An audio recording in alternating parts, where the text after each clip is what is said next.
Welcome to Even Tacos Fall Apart, a podcast where we do our best to own our own stories, love ourselves, and thrive as we become more mentally stable, emotionally healthy, and physically well with each passing day. Today, we're talking about self-care when you are hella busy. Not the picture-perfect, Instagram-style self-care where everything looks effortless, but the real-life version, where you're stretched thin, running on fumes, and maybe self-care feels like just another thing on your to-do list. Let's be real, when life is packed, when responsibilities keep piling up, and when everyone seems to need something from you, it's easy to push your own needs to the bottom of the list. You tell yourself you'll rest later, eat better when things calm down, or make time for yourself when work isn't so demanding. But then later never comes, and suddenly you're exhausted, snapping at people, and feeling like you're barely holding it together. That's why this conversation matters. Back in 2021, I sat down with Jack Berkenstock Jr., a therapist and the executive director of the Bodhana Group, to talk about practical self-care, what actually works when life is relentless. Jack works in the mental health field, organizes a therapeutic gaming summit, and still struggles with balancing his own self-care, so he gets it. We talked about the reality of burnout, the warning signs that you're running on empty, and what it really looks like to take care of yourself in ways that don't feel impossible. This interview might have been recorded a long time ago, but the conversation is still just as relevant today, maybe even more so. Before we jump into the interview, let's talk about what's going on right now, at the end of March. This time of year can be weird for mental health. Winter is ending, but for a lot of people, seasonal depression doesn't just disappear overnight. If you've been struggling through the last few months, you might be feeling relief, or you might be frustrated that you're still feeling stuck. That's normal. March is also full of pressure. If you set goals or intentions at the start of the year, this is when you might start feeling behind. Maybe you had big plans for change, and now it's almost April and you're wondering where the time went. If that's you, I want you to know that you're not behind. You're not failing. Life doesn't operate on a perfect timeline, and your worth is not measured by productivity. And if you're someone who feels more anxious around this time of year, maybe from tax season stress, upcoming deadlines, or just the general unpredictability of life, be gentle with yourself. It's okay to slow down and take care of your mind, even when the world around you feels like it's speeding up. So back to today's episode. If you've ever struggled to make space for yourself in the middle of chaos, if you've ever wondered how the hell you're supposed to be keeping up with everything and still taking care of yourself, this conversation is for you. Jack and I get into what self-care really looks like when you're busy, why mental health professionals can be the worst at following their own advice, and how to start prioritizing yourself, even when it feels like you don't have time. Let's get into it. My head is chopped off, and that's the way that it sometimes be. So we'll fix that real quick. Hey, Bite, how are you today? Welcome on in. Oh, hello, everybody. To another ever professional, ever prepared, ever ready, not always fixing things right at the last moment. Mental Health Monday. Yes, well, it's okay. We have cats here on standby just to help with fuzzy relaxation. We do. Yes, I love it. Yes, Mr. Ozymandias. Aw. Hey, Bite, how are you? Okay, he's pretty quiet. Let me turn you up over here. And hopefully that balances out. Sibilance. Check 1, check 2. There we go. All right, that looks a little better on my end. Hopefully Bite will confirm.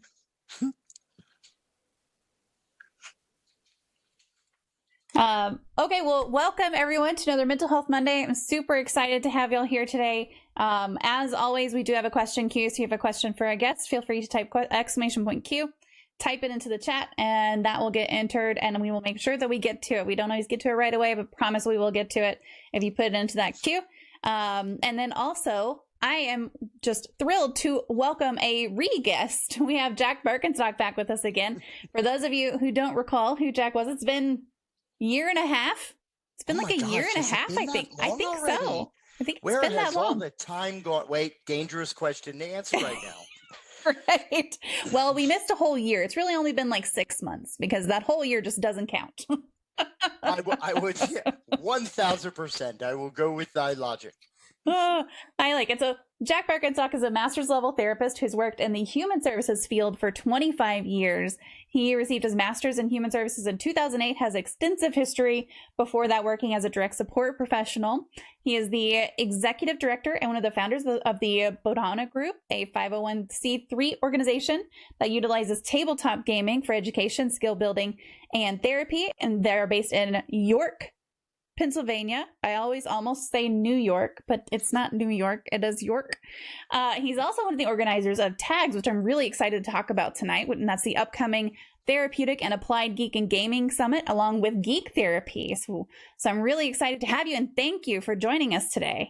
Oh, no, thank you for having me back. It is definitely great to see you again and chat with you. And you know, we've done our catch ups and such, and there is a ton to talk about tonight. So I am an open book, just waiting for words to leap out from the transom that is my mouth. You're like, oh no, I remember this guy now. Here we go. Everyone loves it. Absolutely. There were a couple of months that lasted several years, so time is meaningless these days.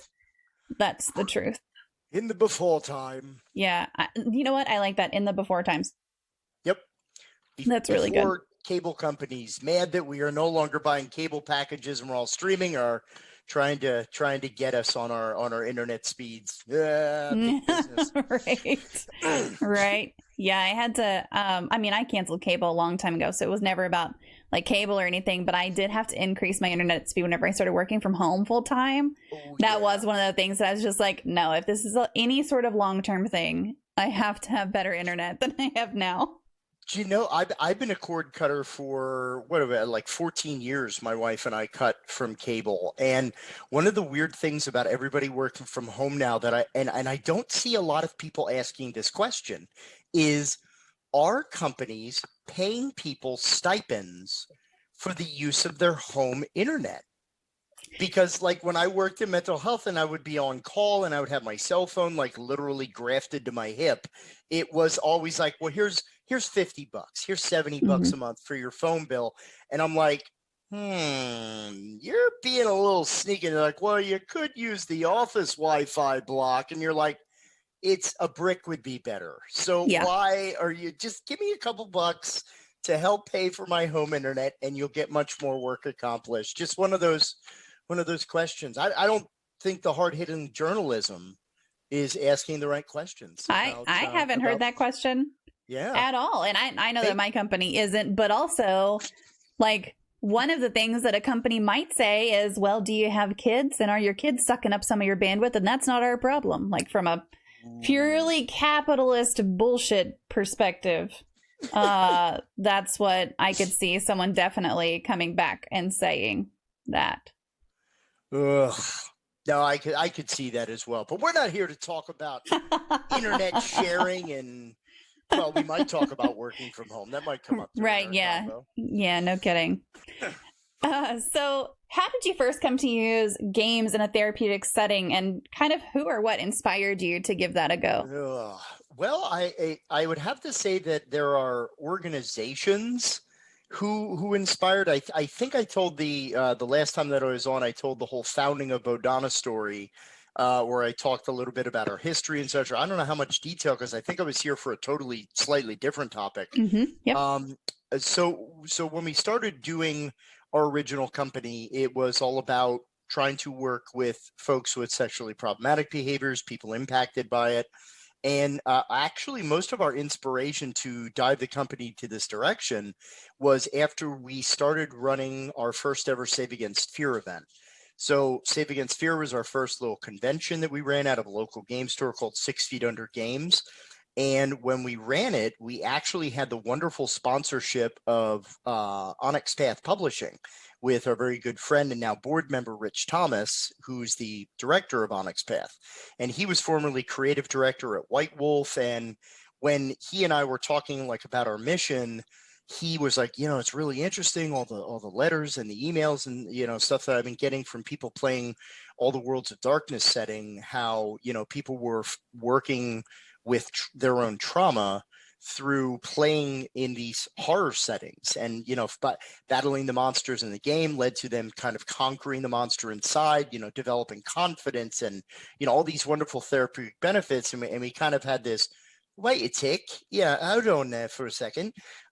So folks were doing this without clinical benefit, and we just kind of sat back and we said, let's examine our own gaming first, and let's talk about what gaming has meant to us. Me being, believe it or not, a very shy kid when I was growing up. I was like, hecka introvert when I was a young man, and like getting me in front of people, I would never talk in open groups and all this stuff. And now you're like, hey, Jack, I'm sorry, the tickets blew up. You had 20 people come and you got 3,000. I'm like, awesome, more people, cool, let's do this. But that, it kind of started us in thinking that, if so many people getting sidelined therapeutic benefits from gaming, what if we took this process and with a theoretical backing to the, we always believe that you stretch the game to fit the therapy. You do not stretch the therapy to fit the game. Mm-hmm. So you start with a CBT basis or a DBT or an REBT, some theoretical treatment framework that you're experienced in, trained in, etc. And then you say, well, what can I do about the game to bring those techniques into play? So if we're doing like CBT work, can I build those challenges that will kind of test that cognitive behavioral structures within the fabric of the game? So it's kind of like a seamless connection. Mm-hmm. So I would say, in terms of, first hearing those stories from Rich about, people that he had met through doing the World of Darkness and all of his time in Onyx, and also going back to White Wolf days, that kind of started us to go, well, wait a minute, is anybody doing that? And I always want to give a tremendous shout out to one, Hawk Robinson of RPGresearch.com, and all of the phenomenal work that Hawk has been doing for the better part of 30 years, just collecting information and advocating and studying this and researching this for as long as he has. That was truly an inspiration, because we were like, okay, so we're not the only people with this idea, right? And then I also, in kind of a similar old shout out, CARPGA, which is Committee for the Advancement of Role-Playing Games. They're an organization that has been around since the early 80s, and they were actually one of the first groups that organized to advocate that role-playing games were not the harmful hobby that it was painted back during the Satanic Panic. They were like, no, this game does not promote suicide. This game does not promote, people not to make friends. Actually, gamers are probably more well-adjusted and accepting than most other people. So I'd probably say that in terms of, inspiration, it came out of personal stories, and still does to this day. We love talking to people at conventions and conferences, and anywhere we go that people will tell us their stories. It just gives us so many more ideas about how we can utilize this. So yeah, I would say that those two organizations were probably some of the biggest initial kind of oomph, that we had to kind of say, yeah, there's some merit to this, and let's see how we can pursue this. Then of course it was meeting folks like Game to Grow and other organizations who are doing this, and all the professionals that we've met over the years, that we actively collaborate with each other. Mm-hmm. That's another big important piece to RPG that we advocate strongly for, is supervision.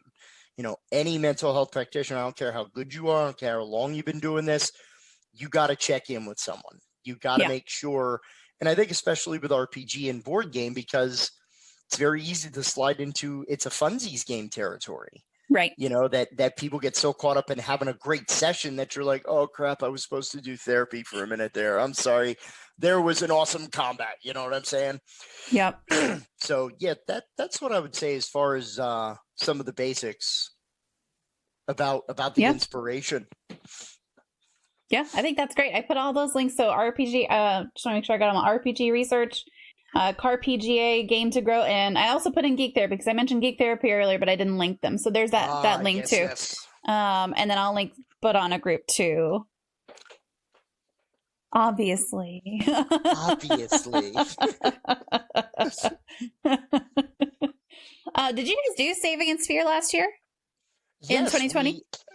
We ran Save Against Fear virtually. Mhm. It was our first ever, and actually that was pretty incredible because we were able to connect with people all across the world, and all across the country. We had wonderful, great like panelists and guest speakers. We actually, all of our panel content is free on our Bodhana's YouTube page. We have about 16 recorded panels from Save Against Fear.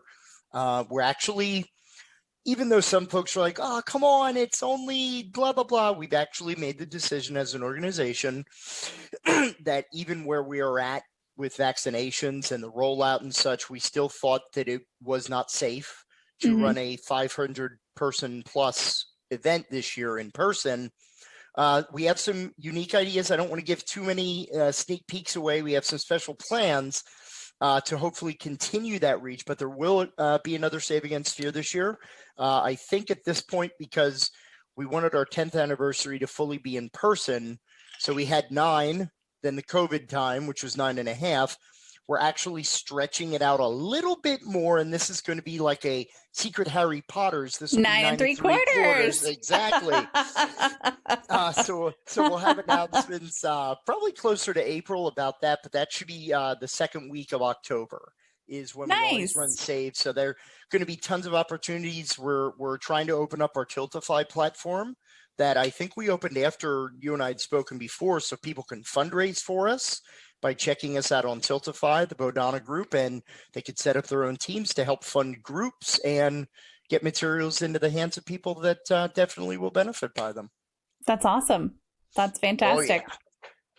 Oh, yeah. Well, I went ahead and linked your YouTube channel specifically as well. Oh, thank you. Yeah. Want to say hey to Ruby. Hey, Dr. D. Thank you guys so much for joining us tonight. Hope you are having a great night. And if you have any questions for our guests, feel free to type them into the chat and we will pick them up. So what are some common questions you get about using gaming in a mental health context? I would probably say the biggest question that we get, and I think I talked about this a little bit in our previous interview, but is where's the research? That seems to be, it's a sticking point to me to some degree, because it's always, well, where's the research? And I go, oh, okay, hold on. Yes, research is important. However, research tells me CBT is the best thing on sliced bread, but I've worked with plenty of people it doesn't work for. Yeah. So research is important. That's probably one of the biggest questions of people saying, well, how do you know this works? And I go, well, there's a lot of ways to check that. And, some of it definitely is showing similar results for people. Like we've had kids that have benefited and have shown improvement in 3 to 4 months of just solid weekly gaming sessions. They've I absolutely love it. I won't say which group for obvious reason, but very recently I got an email from one of our parents who had said, hey, I know this adventure that you're running right now is kind of taking the kids through this Pugmire setting of Reading, Pennsylvania. So I was like, okay, they're going to go to, and sorry for the geography that you're going to go, what the heck are you talking about? But they went through all these little landmarks of Pennsylvania. And the one mom was like, well, we want to take him on a field trip to go to this place because it's where his adventure, like his characters are there fighting in these things. So do you got any other places that you're planning on going? And like the group is getting together outside of group and socializing outside. And we have kids that are connecting between groups now that the parents are like, hey, if you know any other kids that love to do this, and, we'd love to link them up. So that just the level of friendships. That's amazing. And everything. And to me, that's better than research. When you have a kid that was constantly getting in trouble with the quote unquote, the bad kids at school, or, the kids who were getting him in trouble in class. And now because of RPG in this child's life, now he's running a D&D club and he's reaching out to other kids who are kind of like at risk in his school. And he's becoming this voice for these kids. Mom's like, he doesn't hang out with those kids anymore. Now it's with this whole different crowd of kids, and he's working on designing his own game and his own setting. And I'm like, you go, boy, you go. That to me, yes, research is important.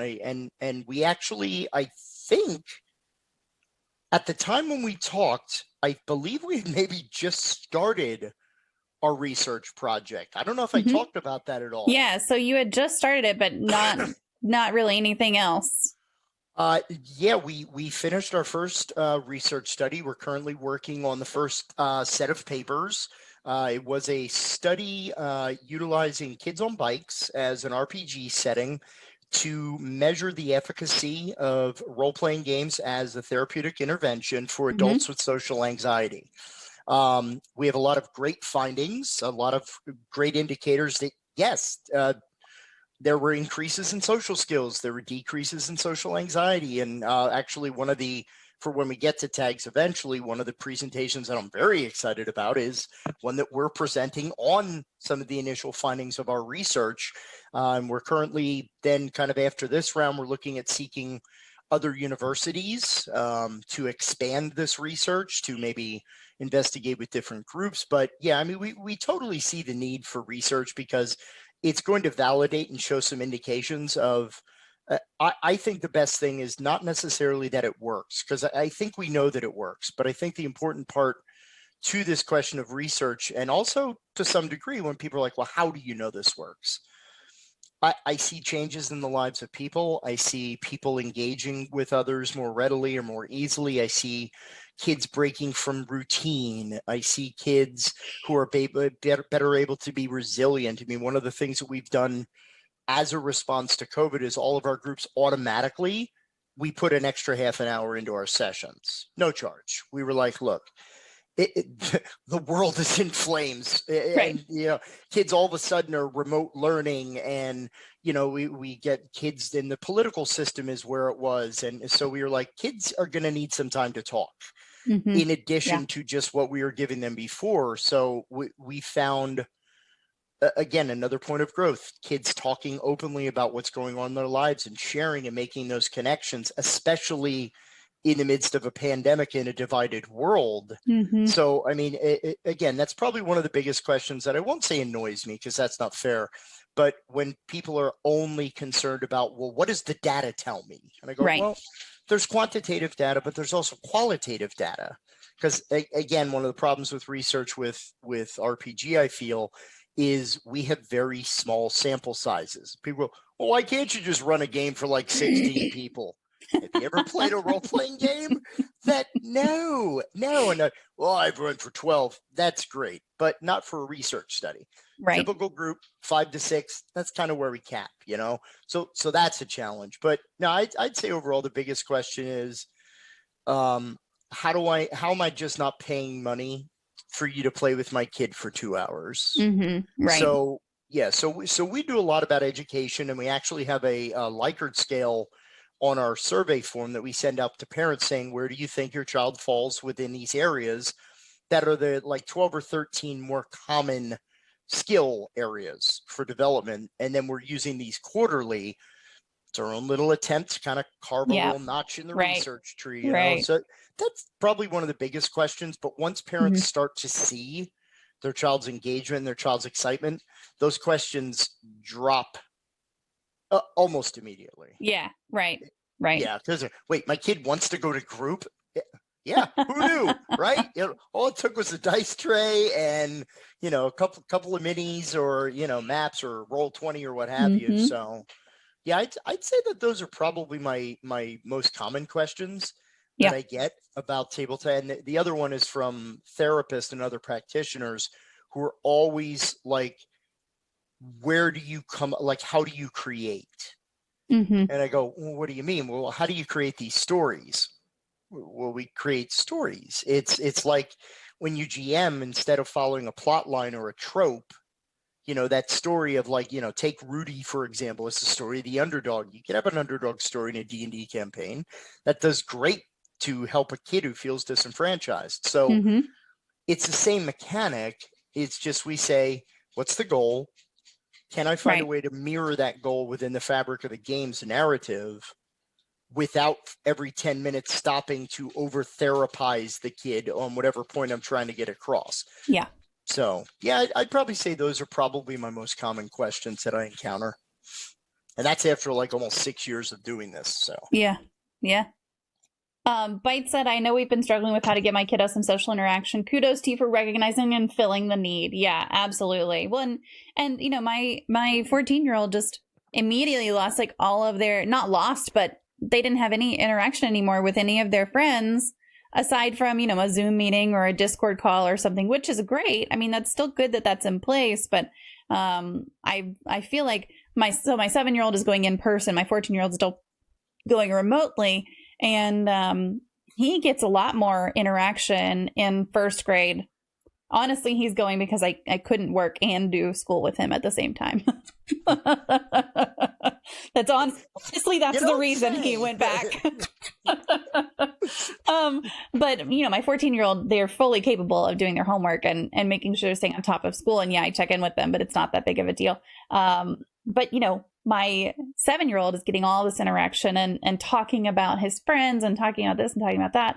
And my 14-year-old just isn't getting that. And so I'm really looking forward to when things go back. But one of the things about about them running a D&D campaign for us right now is that they get a little bit of social interaction. Yeah, it's with their cousin. But I mean, it's better than nothing. It's with cousin, aunt, sometimes uncle, you know, like it's something that helps just kind of limp us along, I think. One of the professionals that I speak with a lot, she's based in New York, and she was telling me a story about one of the groups that she ran, and it was very kind of shortly after COVID and quarantine hit, and the adventure, like they're investigating spooky stuff. They're playing Monster of the Week, right? PBTA system. And basically they're like, well, I have this power that I can like bring stuff from other dimensions. And I'm like a military guy. So I can like call for backpacks and bedrolls and hammocks and whatever. So the kids' session, this is just such an adorable story. They used their powers in the game. They were like, monsters, whatever. They literally were like, well, let's bring a bunch of hammocks and create a campfire. I'm going to zip from another dimension and gets us some like espressos and like some frozen, like some frappuccinos, right? Let's have a picnic. That's exactly, the whole session was just, let's have coffee around a fire and hang out in person. And that's one of the beauties of this model is they use that session for what they needed therapeutically because of their separation. They created what they couldn't have. Yeah. In real life. And every time I think about that story, I only heard it like 2 or 3 weeks ago. I was like, oh my God, I'm so telling that story, Erica. And she was like, please, by all means. So, you know, right. Yeah, no, the level of creativity, the collaborative storytelling, there's so many benefits just from playing, just from playing RPG. So, yeah. We have a question queue, and that is, what is your favorite poem? Wow. My favorite poem. I can't remember the last time I've read a poem. We've had answers everywhere from like serious, super serious, like I know this poem by heart answers to Twinkle Twinkle Little Star. So no matter what, no matter what, it's cool. all good. I would have to say probably Samuel Taylor Coleridge, I believe. Coleridge, Rime of the Ancient Mariner. Okay. Water everywhere and not a drop to drink, and of course the albatross. That probably is one of my favorite poems ever, just because I love the epic nature of it. I don't know if Canterbury Tales counts as a poem. I think so. It's been way too long since English lit, because I graduated 12 years ago. So you know. Yep. So along those same lines, do you have a favorite book or movie that you think more people should read or watch? Yes, a book that I got a while ago. It's called Voice Lessons by Rob Paulson, who most folks may not know by name, but would definitely know by voice. He's the cartoon voice actor who does the voice of Yakko Warner, Pinky from Pinky and the Brain. Carl Weezer from Jimmy Neutron, a bunch of Ninja Turtles. Like, he's been in cartoon voice acting for decades, but it's this phenomenally inspiring story of he talks about his entire life, but he also talks about a time in his life where he was diagnosed with throat cancer and just his amazing, like dealing with, not only something that's like his livelihood, but his life as well. And it's just this, when you meet Rob in person, I've had the fortunate nature of meeting Rob twice at convention that is in Pennsylvania. And he remembered me the second year that I came. And I was just like, oh my God, Rob Paulson remembers me. I was like such a fanboy. But hearing his voice, and I know that's weirdly to say that like I'm writing an ad copy for the book or something, but just hearing the passion and the love and the appreciation he has for like all those little kids that come up to him, and just the sheer joy he has from life and what he does. If you're looking for a good read that'll make you cry a little, make you laugh a lot, but really make you kind of think about like what it is that you really have and taking stock of things they're in our lives, like it's an amazingly poignant read. So yeah, I highly recommend Voice Lessons by Rob Paulson. That's an excellent book. Well, I have added it to my want to read on Goodreads, so it's on there. Yeah, I do have kind of a weird addiction. I love reading specifically comedian biographies and autobiographies. I've read Milton Berle, Groucho Marx, Steve Martin, the biography written about Andy Kaufman. Yeah, I've been told I should read Jerry Lewis's biography as well. But George Carlin, his autobiography was phenomenal. I just love what makes the clown laugh, and I love what makes the clown cry. That's awesome. Yeah. Bites at things that make me cry a little and laugh a lot are my favorite. Yeah. Yes, they're good. Another question from the queue here. Do you prefer square or hex grids? Ooh, it depends on for my RPG. I will do the complete outside of the box. I prefer no grids. Ooh. I am. You don't get to know where those mushrooms are on this map. They're somewhere in that direction. If it comes down to like running a game therapeutically, and we're using that, totally squares, I think are just always what I've been used to, and I think kids are easier with squares. I prefer no squares because, and again, this is weird, but I actually prefer not to use minis. I'm total theater of the mind when I play. And partially it's because people are like, well, we're in a bar fight. And I'm like, okay, I've never actually been in a bar fight. You can kind of tell. But when you think about that type of environment, I'm not standing there going, well, I'm punching this guy and that other person's approximately 10 feet away from me. So if I punch sidestep, not getting his attack of opportunity off on me, and then I'm able to move by very quickly, like, unless you're watching the Robert Downey Jr. Sherlock Holmes, no one thinks like that in the middle of a fight, right? Like you don't have a top down in the middle of combat.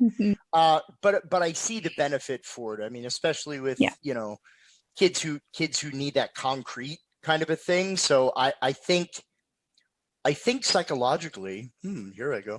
I think squares are more satisfying because they seem more ordered than hexes. That is my personal feeling. That is not backed up by research, before anyone asks the dreaded question. But no, I would say squares over hexes. But I've played my fair share of Avalon Hill games, if that gives anyone an indication of how old I am.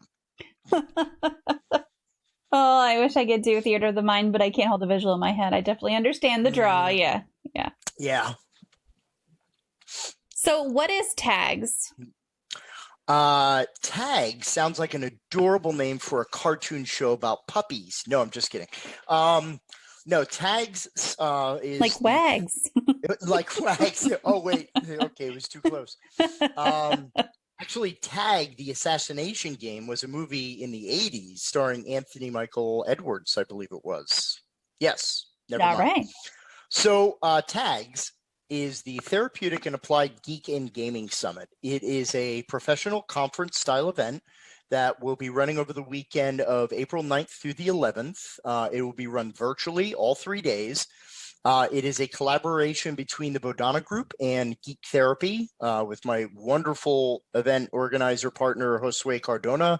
And it is it's a collection of a couple of different things, really. What we kind of saw, and this will kind of bleed into one of the other questions, because is we saw the fact and the need that there wasn't really a professional engagement space for a lot of these ideas. Like, people were kind of like, oh, that's cool, I saw these 2 panels at like this one Comic-Con, or like, here's a selection, but that's where the nerds go. Like, that's where all those folks go. So it's also like, oh man, I missed that Kevin Smith interview because there was this awesome panel I wanted to go to. So it was weird that, Josue and I were kind of doing one of our normal check-ins, because I've known Josue for years. I was on Geek Therapy podcast 2013, 14, somewhere around there. Long time ago. Yeah, a long time ago. So I gotta get out my cane.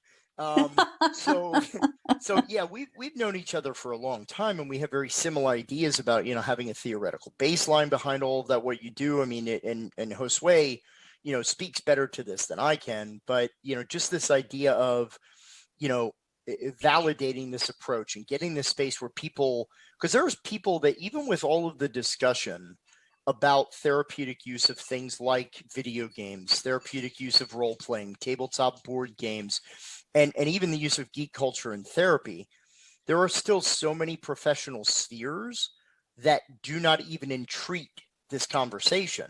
And it's a shame.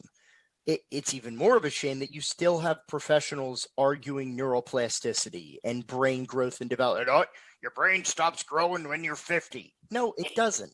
Your brain stops growing when you're dead. That's what science has told us.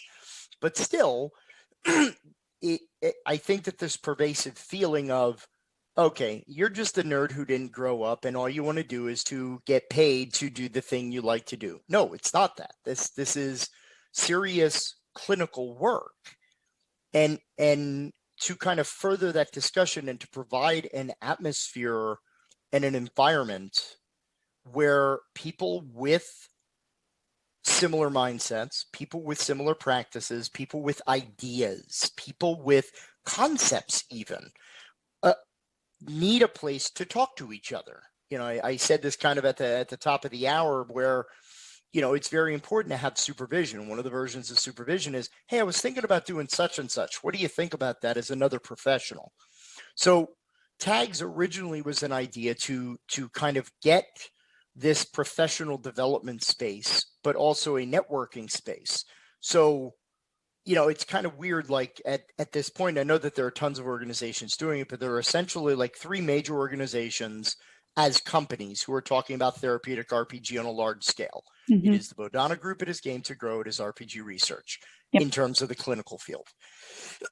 I know I'm not the only person. I know I'm not a pioneer or a trendsetter. I'm a person that had a great idea that a whole lot of other people had, and it's important for us to talk together because I want to know what Game to Grow is doing, not from a business standpoint, from a practitioner standpoint. Right. Because if there's something I'm doing that I shouldn't be, I want another professional to call me out, not just for my own edification, but also for the sanctity and what I call the stewardship of this practice, that is the use of alternative approaches to traditional therapeutic intervention. So when using a game, we got to make sure it's not too much game, not too little therapy. We also got to make sure it's not too much therapy, too little game. When we talk about video games or geek culture, yeah, it's cool to talk to a client of like, they like Green Lantern, I like Green Lantern, but geek therapy, geek culture and therapy, it's so much different than that. It's not just rapport building. That might be a part of it, but that's not the ebb and flow of the entire process. I don't just play D&D with kids. Actually, I prefer not to use D&D. I personally think it's clunky for therapy. That's just me. So, long answer. That's right. We've met. This whole idea was something that we had been thinking about an event of this sort, because every year at Save Against Fear, we run our professional trainings, we run workshops and panels. We had been thinking about something that was kind of like, okay, let's take like this orange that is this wonderful fruit that people feast upon at our event. Why don't we squeeze that juice and just make it a nice, rich glass to drink from? And Josue had a very similar idea when he and I were checking in, just saying, hey, man, how's it going? What's going on? Blah, blah, blah. And we kind of went, what do you take? it's a running gag now. That, wait, you have this idea, I have this idea. And I was like, well, I kind of have a lot of folks within the tabletop board game and tabletop role playing. Josue has a ton of connections in the video gaming and geek culture and therapy. Why don't we, combine forces? Da, da, da, da, Get matching decoder rings. Yes, exactly. And so that's kind of how it was born as an idea. And then, it's only taken the better part of maybe like 3 months or so for us to kind of gear up and get it going. And yeah, we're less than 2 weeks from go time. The response has been phenomenal. Tons of great interest, tons of great panels. We have over 65 events throughout the weekend. We have presentations, workshops, Q&As, discussions. We have live plays, play tests, just a ton of great opportunity for professionals. And I think, there's also a lot of room, I think, for other avenues to this. And I know that you are a part of this. I didn't know how much you wanted to kind of self-promote in addition to tags promote, but yeah, it kind of went into the idea of the theme. Because I know, again, not to, I remember the order of these things, but we very specifically, we chose a theme that we felt resonated. And that theme is community. Everyone has a seat at the table. Yeah. That's more than like, hey, looks great on a t-shirt. It's this idea that when we talk about community, and that's a word and that's a concept that I think we kind of realize to some degree that we really have taken for granted, especially given the last year, where people are like, well, I hate Zoom. And then after like 3 months, it's like, well, if it's all we got. And then afterwards, it's hating Zoom for a totally different reason, because, like kids like, I don't want to go to D&D Zoom. I've spent all day in Zoom. I hate Zoom. But the idea of community is, and this more than anyone, because of the community that you and everyone have built together. It's a place for support. It's a place for coming together. It's a place for not only sharing ideas, but also it's a place to be vulnerable and a place to be comfortable within that space. Community is, it's kind of like the Buddhist concept of compassion. It's the idea that compassion is caring and it's loving and it's understanding, but it's also honest. And I think community is also the, come here, I think you're kind of off the deep end there. Come here. We love you, but we don't want to see you doing what you do. Come here, come on. But in this space, I think community is a lot more about the fact that because this modality, this methodology is something that sometimes comes under fire from other professionals who don't understand, or, I hesitate to use the word fuddy-duddy, but, there's folks who are kind of like, I have the perfect mustache for that. Right? It was absolutely perfect. It was perfect. I don't understand all this talk of video games and therapy. Talk to the person, by Jove. But it's the idea that as a community, we are responsible, as with any other child. Okay. And again, this is one of the things that this idea of whether it's geek culture and therapy, video games, tabletop, whatever, it is an emergent modality. Yes, there have been people that have been doing this for 12, 20 years, whatever, but now more people are doing it. And there's always an inherent risk, especially with something that's sleek, sexy, cool. This RPG therapy is the new hotness. And there's a lot of us going, whoa, hold on. No. Maybe it's hot because it's just out of the oven and it ain't cooled down yet. So before we slice the brownies, could we talk about what's in the recipe? Could we say, oh, you made a similar looking set of brownies. Can I examine your ingredients?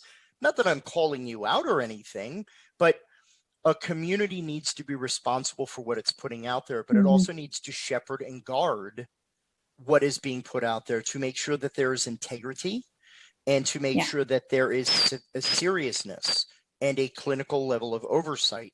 And it's not about one or two people who are stewarding or rent setting or gatekeeping, or whatever you want to call it, this is where the second part comes in, that everyone has a seat in the table quite literally means, and I'm going to say this in a very non-delicate way, but anyone who's met me knows what I mean when I say this. I don't give a frog's fat rear end whether you're licensed or unlicensed. I care whether you're professional, whether you're ethical, whether you're trained, and whether you're getting supervision. Because licensure means a lot of different things from many different domains. And I don't want to just hear from these people. Mm-hmm. Yeah, I do want to hear from the psychologist and the psychiatrist and the people that are doing this work and the researchers and the practitioners and the therapists. But I also want to hear from the direct support professionals who are using board games on the weekends in a residential. I want to hear from nurses using these on in-care patient facility units. I want to hear from community leaders who are using these in Boy Scout troops. I want to hear from people using this in all walks of life professionally.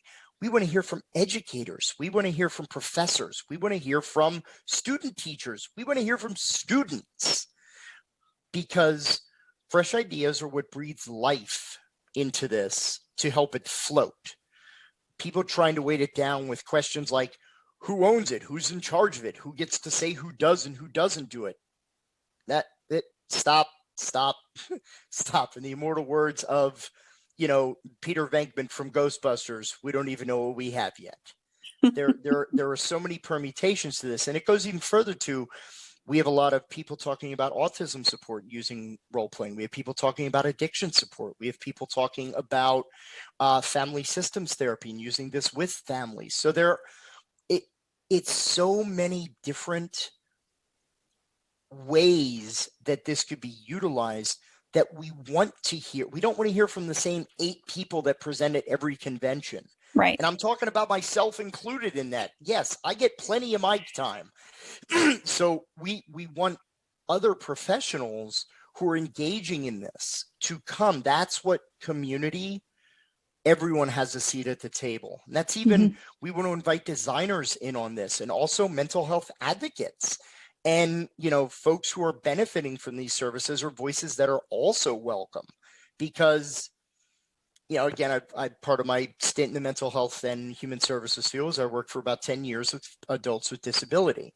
A very big part of that community are the people receiving services, being able to say, excuse me, do I get a say in this? Absolutely, right. You do. You're the beneficiary. I can't sit here in an ivory tower and go, well, I write the best modules ever, and here's my adventure, and it's perfect. And why aren't you getting better? Wait, come here. Where are you going? So I think that is part of the idea, because, we want to get all these like minds and these peoples together to discuss how we're using it. And let's ask some tough questions. Let's have some good, meaty conversation. You know what I mean? Yeah, absolutely. Frog's fat rear end is a hilarious, not delicate phrase. Yes, I agree. Sorry, I didn't mean to do that to you while you're drinking. You almost got a spit take out of me there. And ironically, it was my own phrase that elicited it. Yeah, Did see? I just Look, spit take myself? You know what? You are that funny. That's just what it is. You're just that funny. That. I'll never get this headset, and the plastic will just shatter as my head just. Sorry. Well, I was really excited whenever Jose called me with the theme and everything, and the community. Everyone has a seat at the table. I think that's a really cool, and the way that he was explaining it to me. So, for those of you who aren't in the Discord for some reason, get in there. It's wonderful. But also I've got a panel talking about our community and talking about the things that we have in place. And then I'm also going to be a speaker as well. And so when he was talking about this theme, first of all, my first thing with him is always, I'm not a professional. Like, I have commands. I say it every stream. I'm not a mental health professional. I don't pretend to be one. I don't want to be one. Like, I think that they're wonderful. I'm on their side. They're great. I love my therapist, but I don't want to be a therapist. Yep. I am an advocate for you going to therapy. And so he was like, you know what, that's the perspective that we need. And I think that that's something that's really cool that you might see at this. So when I go to like PAX South, there's always a couple of panels, and it's only a couple. There's always like, 2 panels a day, maybe tops. of mental health and gaming, of mental health of gamers. And all of them are from the perspective of a provider. And so one of the things that's neat about this, as I'm looking through the panels, and I would like for you to talk a little bit about how you're recording the panels, how they'll be available through the tickets and everything too. But one of the things that excites me about this is that there's so many, like there's like maybe two that I'm just kind of like, no. Vaguely interested in that, watch it, but it's not going to be my priority, and that's it. Like all the rest of them, I'm like, wow, I really want to be there for that one. Oh no, they're so the general framework of the format of the event is that it will be a 3-day conference, and what we're doing is kind of a traditional format presentation where now it's all running on Pacific time.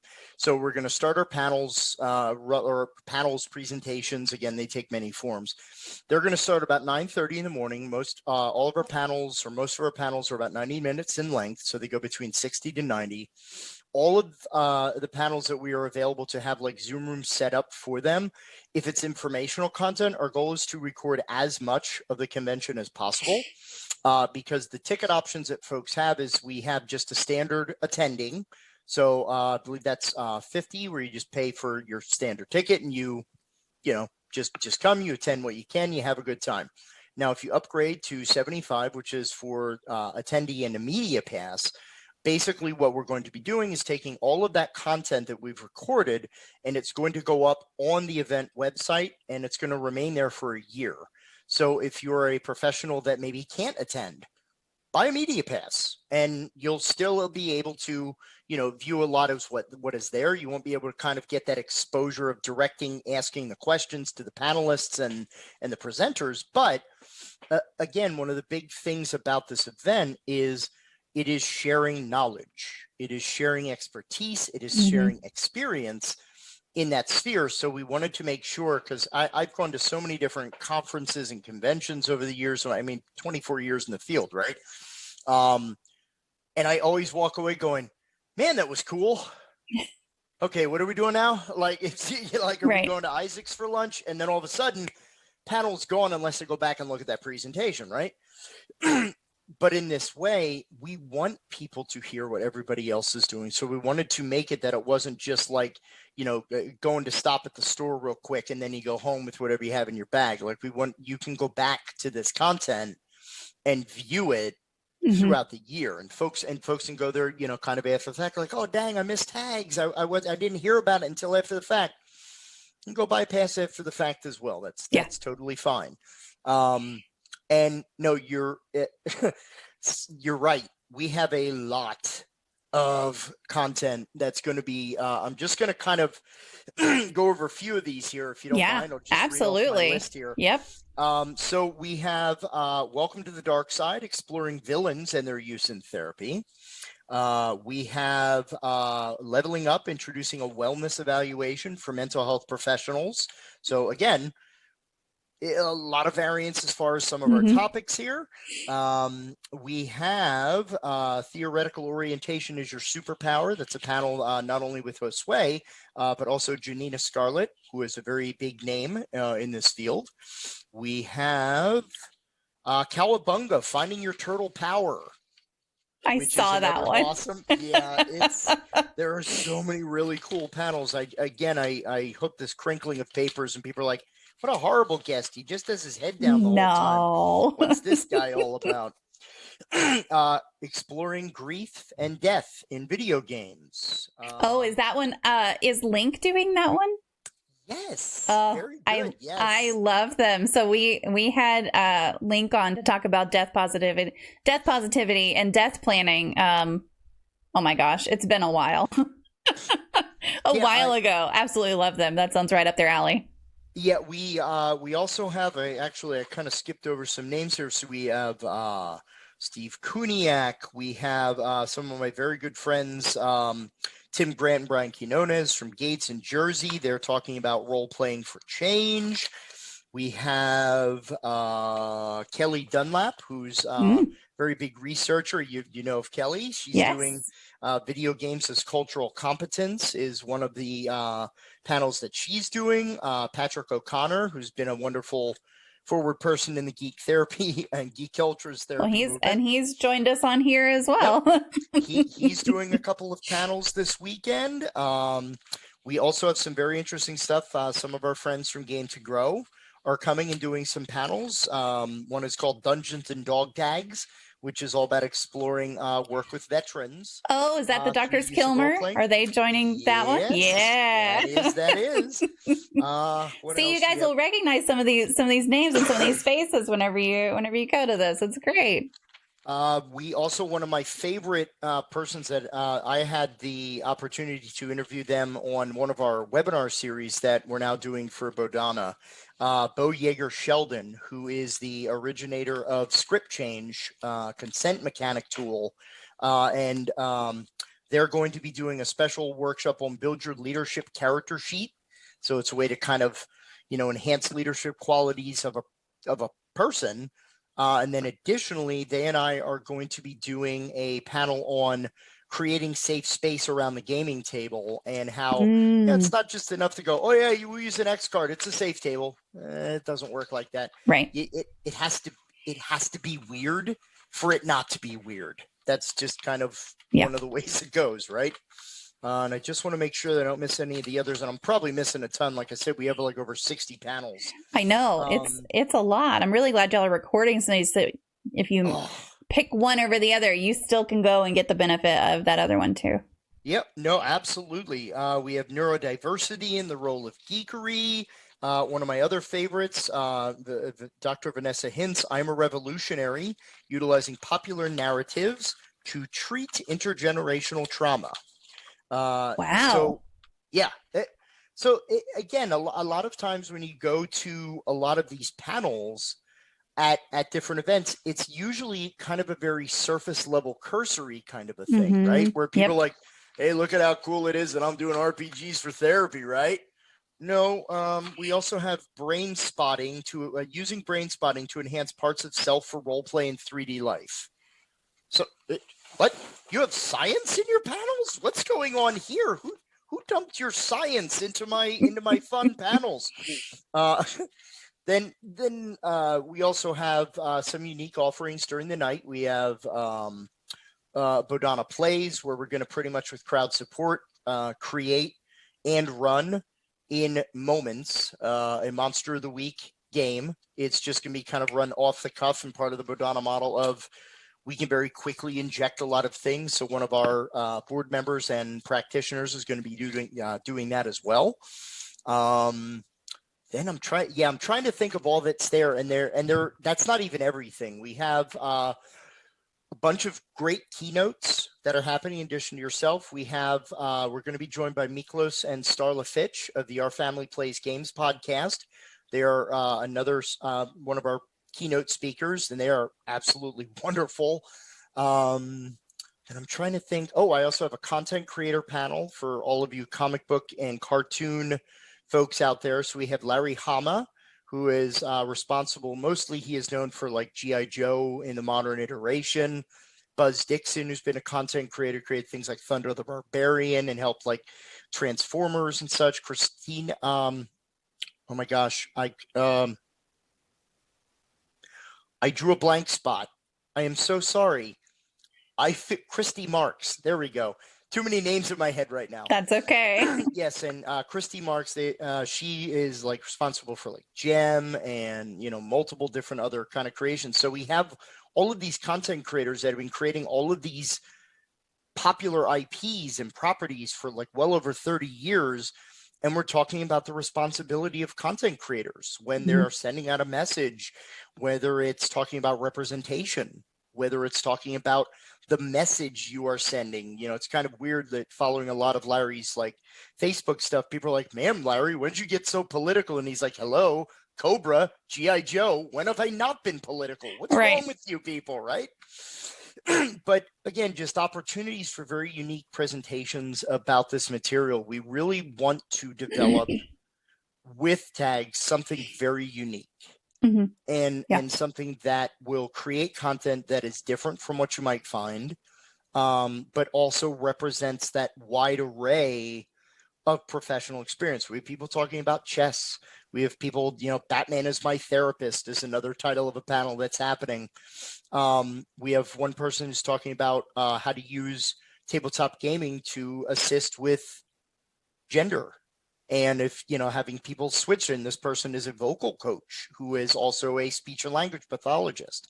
So a lot of great, fascinating topics that, there are a ton of great events. So go over to www.tagsummit.org to check out all the fine offerings that are there. And so there's so much to be excited about. Yeah, the schedule's just absolutely jam-packed. Bite Mark said, I really appreciate the openness to feedback and recognizing the room for improvement. So many people get stuck thinking they know best. Just wanted to express my appreciation. Absolutely. And then, hey, Kevin, how are you today?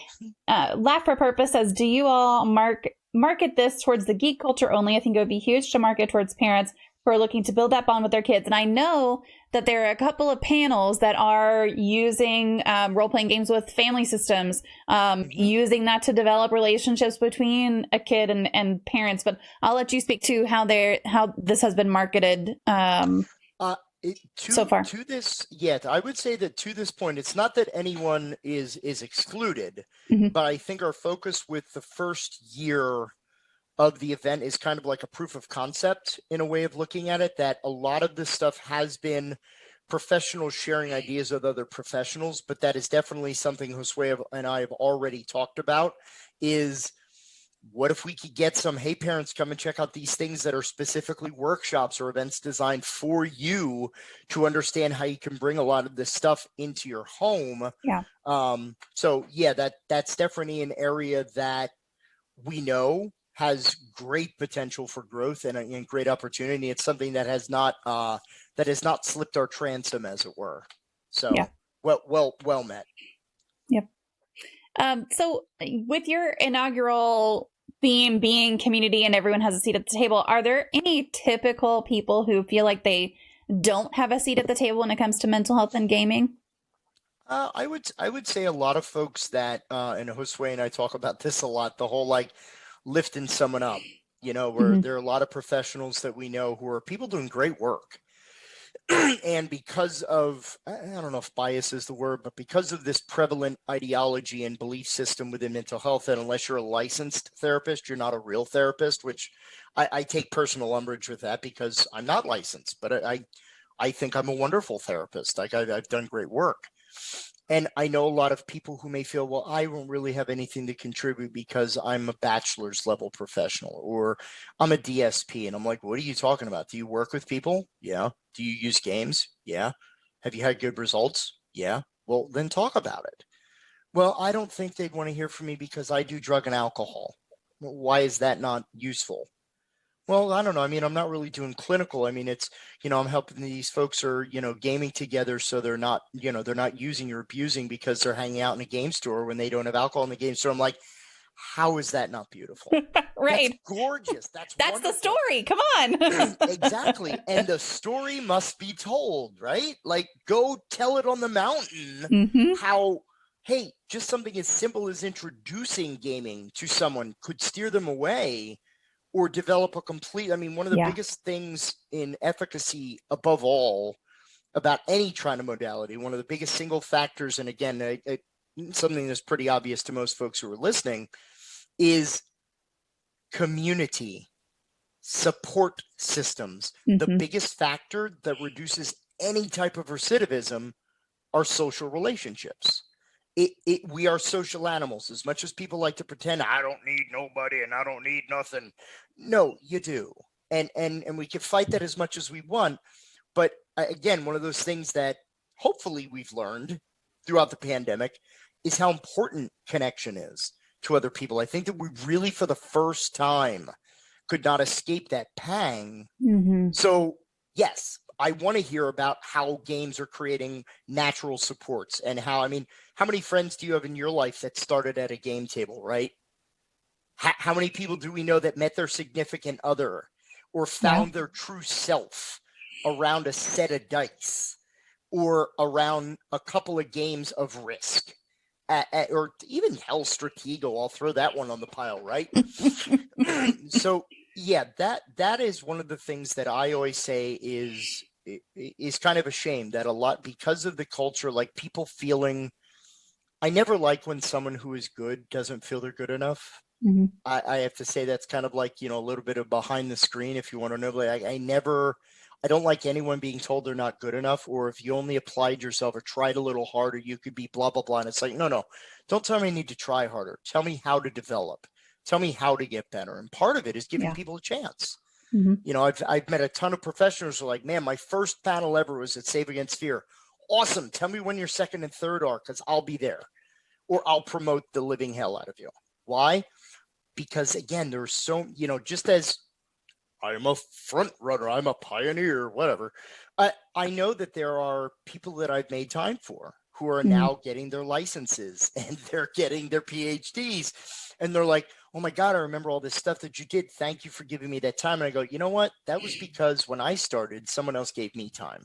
Yeah. And I think that idea of lifting someone else up, and I know that this is something that I've said, Josue has said, that the Games of Growth, Adam and Adam have said, all of these people at this conference, all these people at TAGS, they are not my competitors in one sense. Yes, they're competitors. We're technically vying for the same market because it's digital therapy, whatever, but they're my colleagues. Yeah.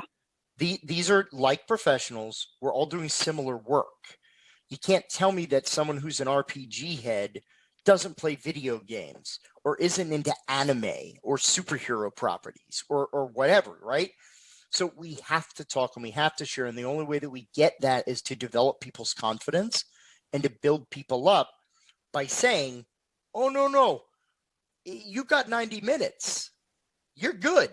Because what you want to talk about is something people need to hear. Mm-hmm. Well, what if only like 12 people show up to my panel? It's going to be on video and it'll be up there for an entire year, and we will promote the heck out of it, right? So that, I would say, is one of the biggest sadnesses. That there are a lot of people out there who don't feel they're good enough because the degree doesn't say they are. Mm-hmm. But I know a person who was a licensed professional counselor who, and I shit you not, pardon my French, was laying hands on a client to cast out the demons. I cast no aspersions on a person's religious or spiritual path.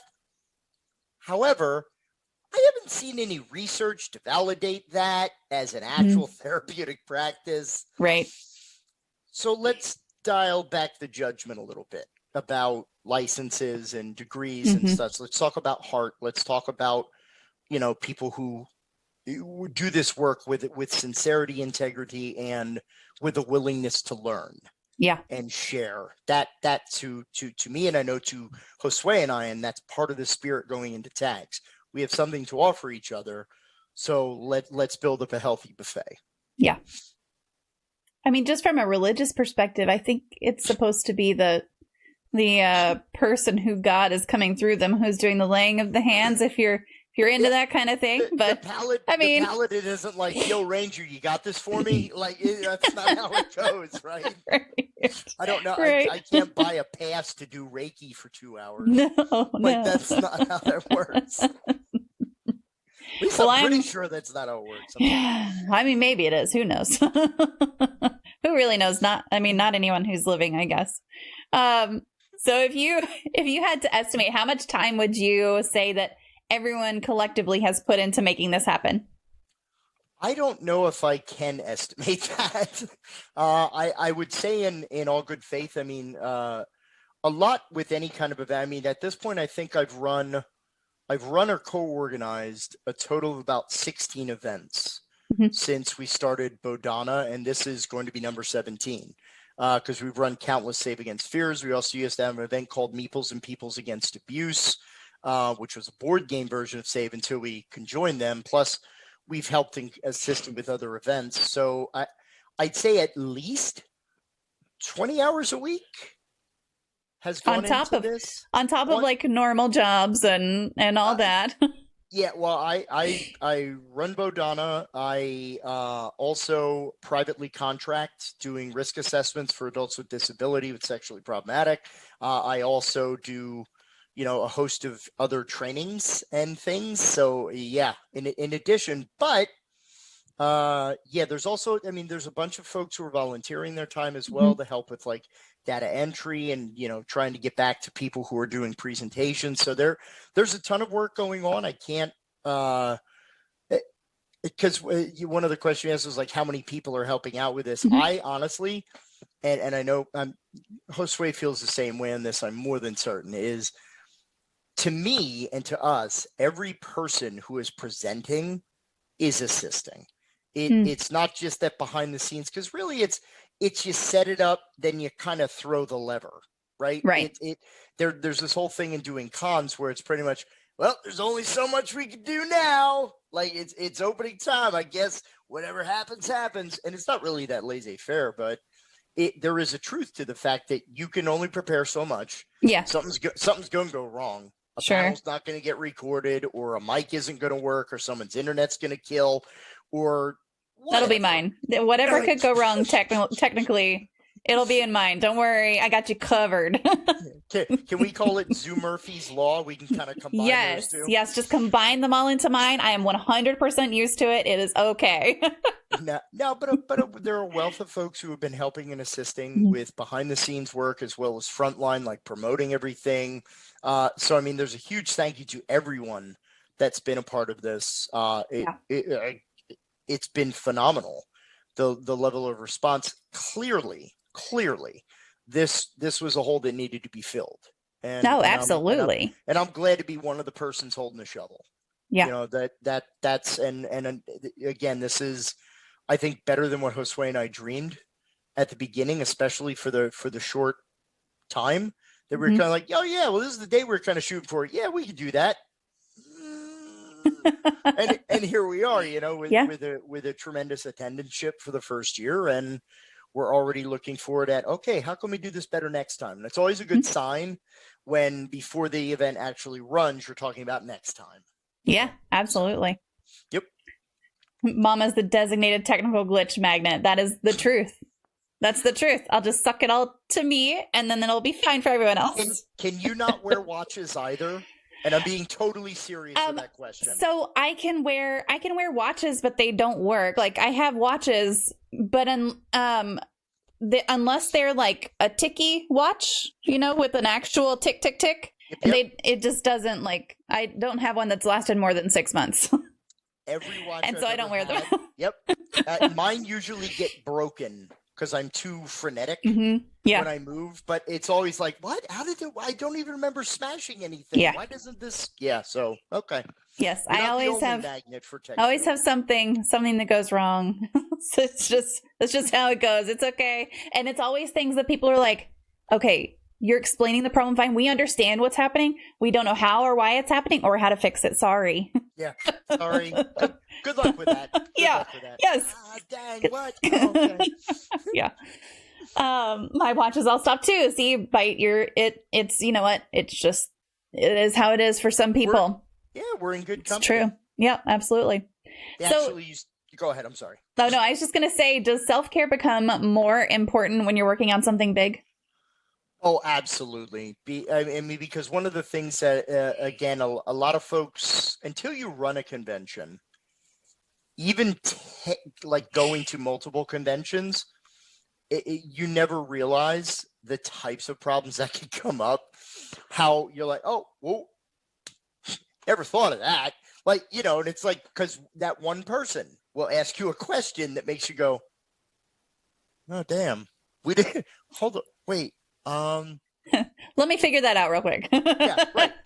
There's no rule book for that, right? Yeah. There's just kind of great ideas, great intentions. So no, I will say that self-care, especially because of the fact that your regular 9 to 5, when you do something in addition like this, that doesn't stop. Right. That is, and a matter of fact, sometimes you almost feel as if those other things mount themselves for a stronger drive. You know, wait, I'm getting more calls now. I'm getting more. Oh my God, what the heck is going on? Yeah. But I have this thing. Well, you have extra hours then, you know, and already I think most of us, just in terms of self-care, it's a very fascinating topic to me, especially with what we've been dealing with. But yes, self-care, highly important because it's always, I only got one more email to answer. I only have one more line of data to enter in. And there's so much to do that sometimes we don't think about, well, I got this, and again, speaking for myself, I'm 48. I'm a very youthful, exuberant 48, but I realize that I'm no longer that 28, 30-year-old professional DSP or team lead working on the unit who's like, yeah, go ahead, sign me up for another 16, whatever, coffee. Coffee's like, man, I'm just keeping you awake, Jack. What are you relying on me for extra now? Like, that has passed. I'll get you to baseline. Exactly. So yeah, I think that self-care is something that I think it's especially also important when you're passionate about something.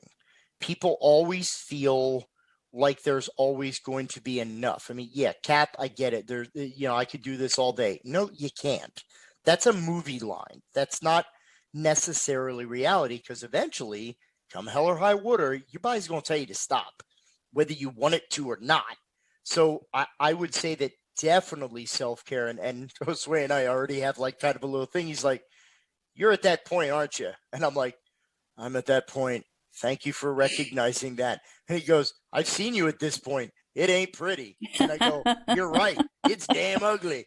But, so yeah, self-care is highly important. And I'll say this, not speaking just for myself, but speaking, I think, for a predominant amount of people in the human services mental health field. We are crappy self-care people. I'm just going to say, for the most part, we ain't good at it. It's that I can give phenomenal advice, but damn if I'll take it myself, right? Mm-hmm. Right. So, yeah, highly important, because I think that I know for myself, and this is, I mean, I could psychoanalyze as many times as I want, eldest kid in a divorced family, took care of my younger brothers and sisters. I've been hypervigilant since I was 10. Like that, how's the room? Is everybody okay? Is everybody okay? I ask people if they're okay so much that they tell me, you ask me one more time, I ain't going to be okay. All right, I got it. But that, I think, lends into people not checking in, people not listening to their bodies, pressing forward because we got to get it done. We got to get it done. Nope, you'll get it done tomorrow. And if it doesn't get done tomorrow, it'll get done the next day. I know that's a challenge for me. And I know one of the things that I have learned to accept is my own limitations. If that makes sense, it's a harsh reality to go. I'm not 20 anymore. I can't go for 2 days straight without sleep. I could barely go 12 hours without needing to lay down for a nap. That is part of the human condition. It's also part of stress, which I think one of those other things that in terms of self-care that we've kind of become aware of, especially with quarantine, is that lack of human contact to energize us is something that we no longer have ample distraction. I've kind of enjoyed it in a way, because one of my self-cares is meditation and mindfulness practice. And one of the things that I've kind of loved, and I hope this doesn't sound wicked when I describe it, I love the fact that people have had to sit with themselves. I love that. And people are like, well, this sucks. I realize how freaking bored I am. And I go, that's good. You're getting in touch with a part of yourself that you fought so hard to avoid. That's self-care. Is finding the parts of yourself that are not pleasant and loving those parts of yourself as much as you love the things that you love about yourself. It's easy to love positives, but it's very difficult to love not being able to say no, always promising what you can't deliver on ultimately that you can't. All of those things, that's where true self-care is, loving the whole you. So you mentioned kind of your body communicating to you what that you need self-care, and whether you pay attention to it or not is a whole other story. But what are some of the signs that your body does need more self-care, or just like flat out maintenance in general? Well, I don't know. I mean, there's usually a couple of. No, I'm just totally kidding. There's one, just being able to have like, that cogent, cognizant thought. Like when I start speaking more generally, that's one of the signs to me that I need to go to bed. Like when I'm not using words like cogent and cognizant and, and I'm start like, the thing with the stuff, the thing, the thing. I know the thing. I absolutely know the thing. I was drinking that soda. What the hell is it? I can't. I just can't know. What's the thing? It's in the bottle. That's one sign. I mean, also I think that whether it is tightness in our chest, breathing, eyes are a big one, especially with all of the time in computer land. It's ironic. Like, oh my God, I've been at the computer for like 8 hours today. Hold on, I got to take a break. There's blue light on my face. Oh man, I can't play that game anymore. Let me go play Xbox for a couple hours. Then my doctor's like, gee, Jack, I don't know why your eyes are watering uncontrollably. Let's delve into that, shall we? But I think it's a lot of it is just taking, and I know that this isn't like, well, Jack said it, so it's easy. Taking a moment to slow down, even if it's for 5 to 10 minutes, because I think one of the risks, and I know this for myself, is taking the time to at least hear the sign. When people are telling you, hey, we haven't heard from you for a while. Hey, we haven't gotten together in a while. Where have you been? Just a lot of these things that we will hear from people. And sometimes we try to say that we're fine and blow it off. Being attentive to those things that the people around us are telling us that we maybe haven't thought about or initiated. I think that getting rid of pride is a very big aspect of self-care and something that I know that I struggle with. I don't like to be told I can't, so I refuse to say I won't. So if that makes sense. Yeah, it does.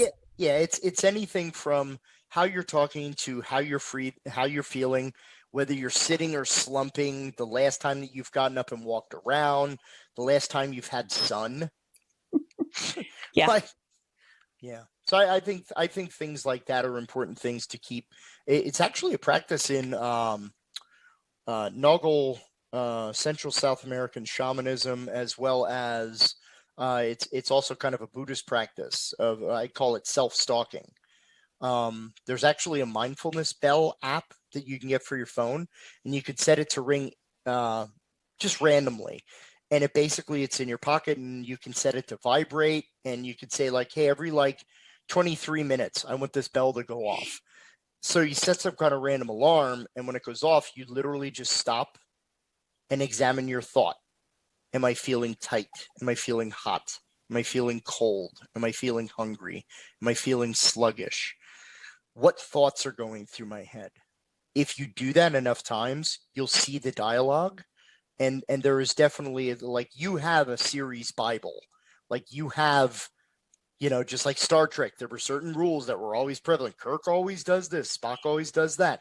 You always do the same things. It's just we've never given ourselves the time to sit and listen to and see those patterns as they emerge.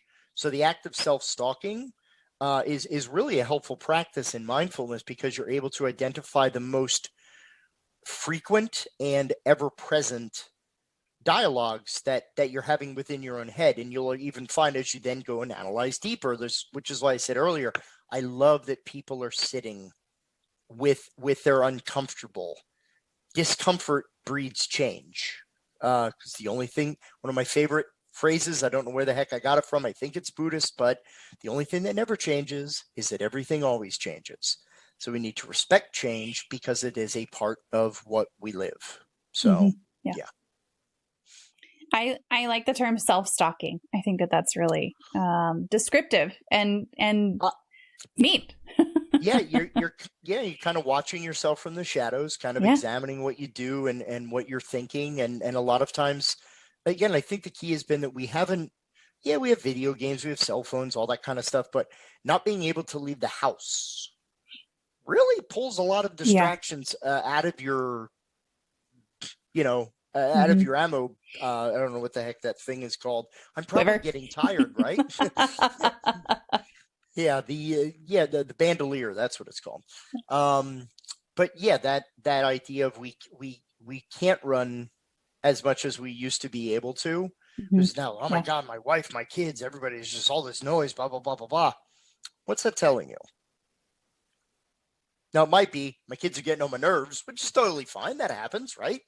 But listening to that is I think the apex of self-care that, I'll admit I struggle with it myself pretty consistently. I also have, anxiety and depression that I struggle with as well, that I use mindfulness meditation for. So yeah, but it's that you don't fix it. You manage it. You live with it. You hug it. You love it. I love my anxiety as much as I love my depression, as much as I love my creativity that comes from my ADHD. I love all parts of myself. Some days it's easier to love me than others, but that's life, right? Yep, that's true. I apologize. I haven't somehow an eyelash just flew into my eye, or a cat hair or dog hair or something. I'm not over here like bawling or anything. Yeah, I would say I'm not that deep right now, I don't think. Everything you said is just really now. Well, okay, I've gotten some tears. My work is done here. That's what therapists do, right? So what are some things that a lot of people commonly view as self-care that might not actually be self-care? Well, I mean, some obvious ones to a degree, I guess. Well, I don't know. I would say powering through is not really self-care. That people are like, no, I'm just going to do it. I'm just going to get through this. I'm just going to get over it. I work better under pressure. Yeah. It's like the coffee paradigm, right? There's only so much coffee you ingest that makes it beneficial, after which point you see through your eyelids and it's no longer a beneficial chemical. You actually, I think it's like 4 cups of coffee or something puts you into caffeine overdose. And I'm I know if I have more than 3 cups, like I get the jitters and everything, like paranoia, everything is like. Right. People are like, no, it keeps me focused. My eyeballs start vibrating. Yes, exactly. I had that where I'm like just laying there and all of a sudden I'm like, the covers are shimmering. I'm like, the covers aren't shimmering. My eyes are going like, oh, it's just weird. But no, I would say that I don't know, because to some degree, like people say like things like vacations or video games, or even people say like smoking. Obviously, to some degree, there's worries about, cigarettes or alcohol and things like the potential harmful effect. I think when we talk about self-care, it's as important as everything else, which is moderation. There are definitely some unhealthy practices like, illicit drugs that could be immediately harmful, things like that. But in some cases, just the fact that you're going, well, I'm taking a moment to have a cigarette to calm down. All right, chemically, I know that the only reason that cigarettes relax you is because you're actually suffering withdrawal. Nicotine doesn't relax you until you're addicted to it. Right. That's chemical. We know that. But the fact of someone saying, oh my gosh, I need to take a break for a minute to go have a smoke break, there's still an inherent benefit to taking a break. Yeah. Whether it's because of your office smoking policy or whatever. But I think that's the real determiner about if something's unhealthy or not, is if you're doing it in moderation and not purely for escape. Because escape is good, but we can't run away forever. We can't run away all the time. There is a point where you have to face, the ugly potato of injustice in the eye, or whatever that Stanley Spadowski quote was from UHF. Hi, I'm a human TiVo. How's it going? But no, that's what I would say. I mean, as far as commonly, accepted things, I know plenty of people are like, man, I'm playing video games for 6 hours. People are like, man, what a waste of time. And I'm like, is it though? Like, are they really hurting anybody by doing that? No, if they're not feeding their kids because they're playing video games for 6 hours, again, not in moderation. Yeah. keeping everything in perspective. And yes, you can occasionally do a little bit more than what you would normally do. That's normal. But yeah, I would say that only when it's unbalanced and you're ignoring other self-care needs, that's to me is where the line should be drawn. Yeah. We can't run away forever. I didn't come here to be called out. Oh, geez, I'm sorry. I'm going to... So are there any regular habits that either you maintain yourself or that you encourage clients to develop that you feel might not get enough attention that support overall well-being? I would say mindfulness presence, which, I mean, the simplest definition of mindfulness is be and just feel what you feel. You know, there are days that I am absolutely pissed off.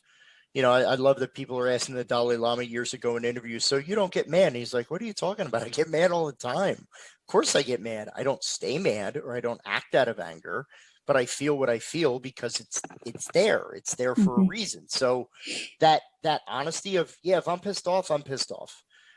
I will not use that anger to zing out at someone or be hurtful or harmful or destructive in my expression of that to myself or to others. But that's probably one of my biggest things is, you know, if you're having a feeling, if you're having a reaction, Jack Kornfield is a very eminent Buddhist psychology author, and he's identifies the principle of RAIN, which is RAIN. You recognize, acknowledge, identify, then recognize, acknowledge, interpret, then non-identify, which is you recognize first that you're having a feeling, you acknowledge that it's okay and what feeling you have, then you interpret why the feeling is happening, and then non-identify is probably one of the most important parts of it, which is I am not my feeling. When people literally say like, I'm mad. No, you are not mad. You are feeling anger, which is a projection of a mental image, probably a thought or experience that your brain is obviously, like, honestly misinterpreting.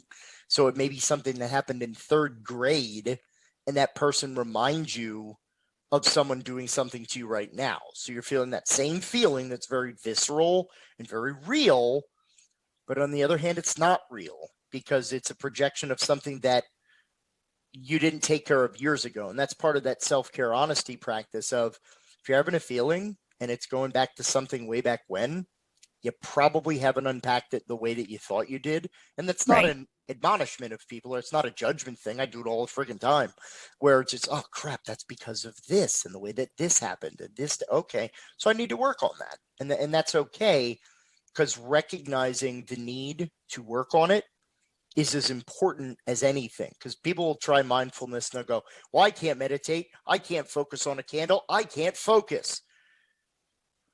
Yes, I get that. Part of the fact that you're practicing mindfulness by saying, I can't stay focused.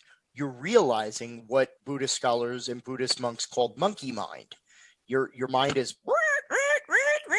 and you're like grabbing whatever you can, right? That's monkey mind. It's very chaotic. It's like a monkey that grabs into a jar to grasp a nut or a jewel and can't pull its hand out because it has the jewel. Mm-hmm. If monkey just lets go and calms down, it can pull its hand out at any time. But we grasp and then we struggle because we're locked into something. And oh my God, I can't let it go. I can't let it go. So mindfulness is much of going, wait a minute. Okay. That's just as important. And actually, I thought I sucked at mindfulness meditation when I started it because my ADHD brain was like, I can't do this. I can't stay focused. And then I read one book, and I can't even remember the title of it, who literally was like, yeah, you're going to suck at this when you start. Because especially if your mind is undisciplined, it's going to seem like you're bad at this.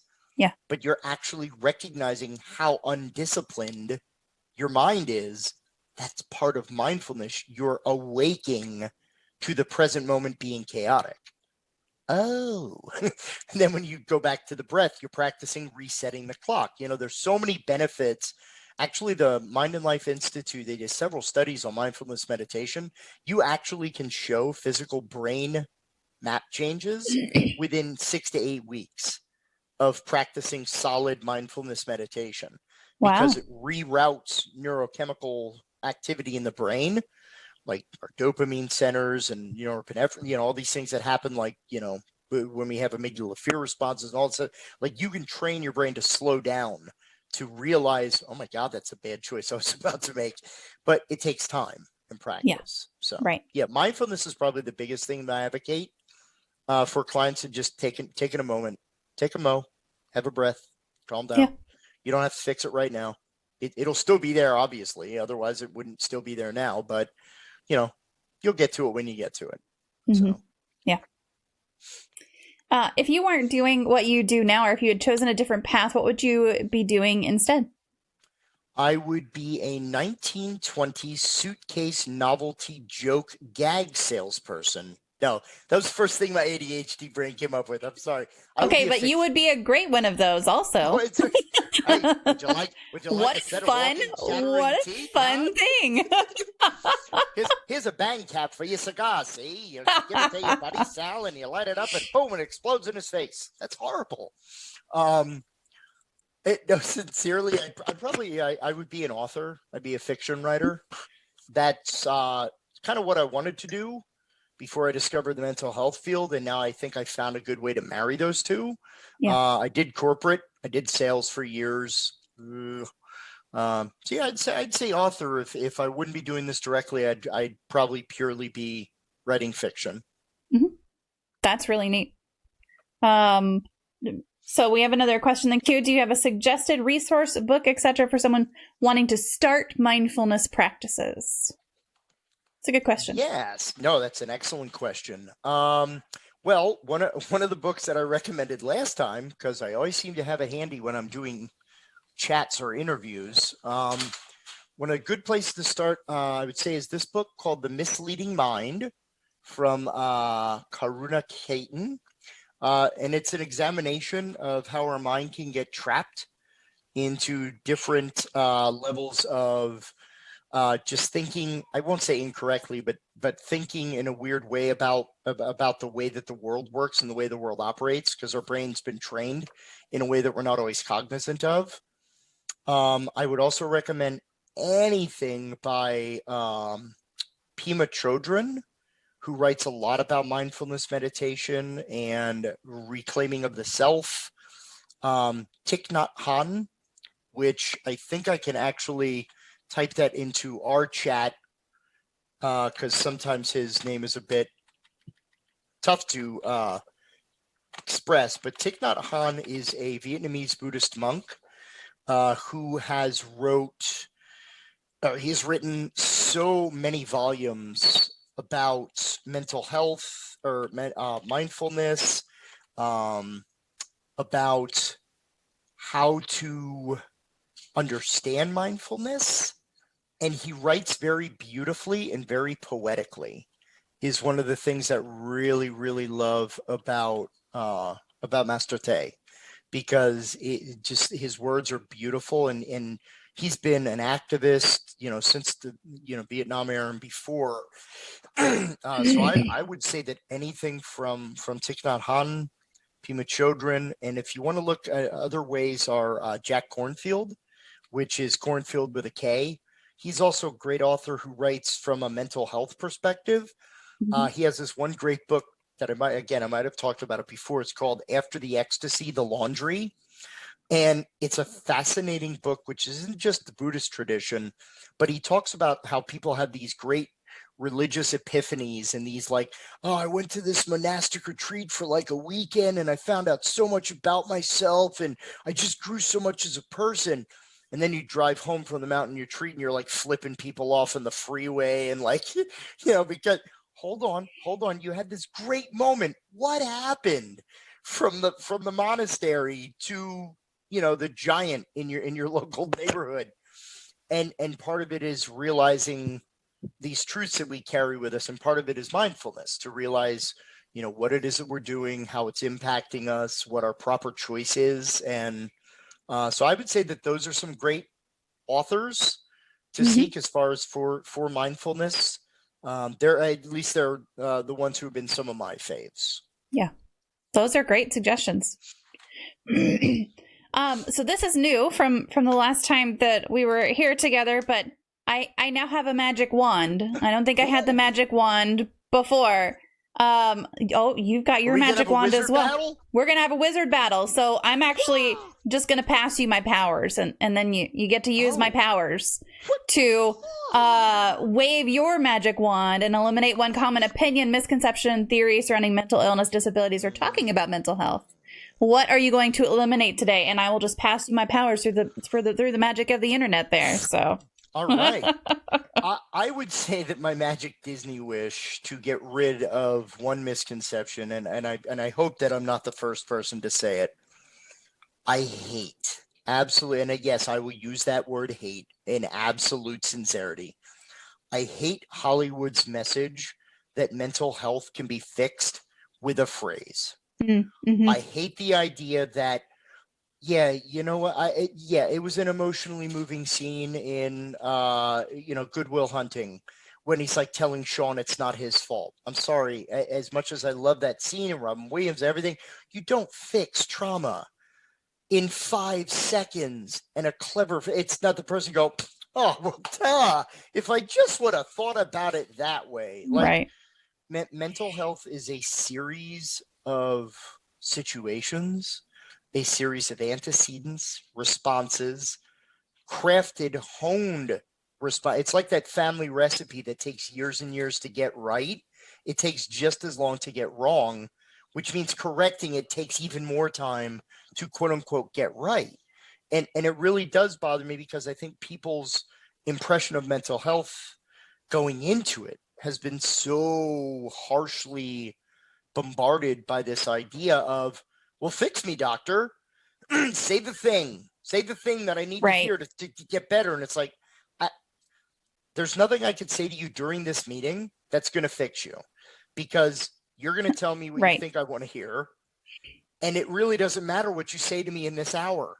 It doesn't matter a hill of beans, because it's what you do when you leave the session. It's the different choice that you make in that moment. And it's just knowing that you're supported and that you have someone to talk to if things go wrong, or you have someone to support you when you're making those choices of doing something new. And I really, it's always bothered me. And I know you got to tell a good story. I understand that, but I rarely, let me say it this way.